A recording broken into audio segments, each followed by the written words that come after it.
44-օրյա պատերազմից հետո ձեր ստորագրությամբ, երբ հանձնվեցին Քաշաթաղը եւ Քարվաճառը թշնամուն, այդ ժամանակ ադրբեջանցիները հայտնի փաստ է, եկան,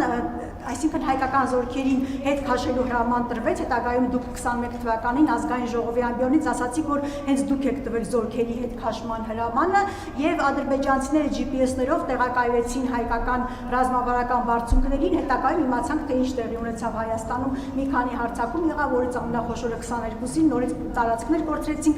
Հիմա նաեւ այս հարցն է հնչում, արդյոք ձեր հրամանները եւ գործողությունները չպետք է քննվեն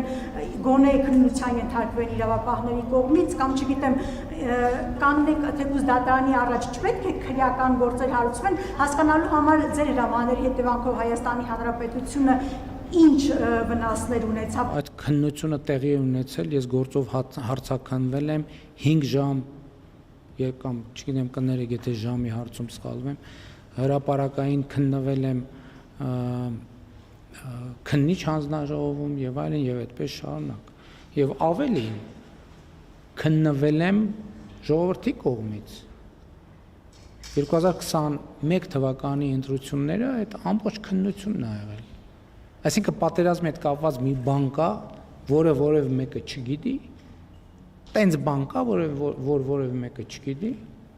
այդ որ ասում եք քրեական գործեր եւ այն ձեր կարծիքով քրեական գործերի մեջ ավելի կա, քան հանրությունը գիտի եւ հանրության հետ հաղորդակցվել է քննիչ հանձնաժողովներում, ելույթներում եւ այլն եւ այդպես շարունակ,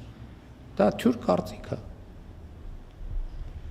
Եվ հետեւաբար իմ գործողությունները քննվել են, կարող են էլի քննվել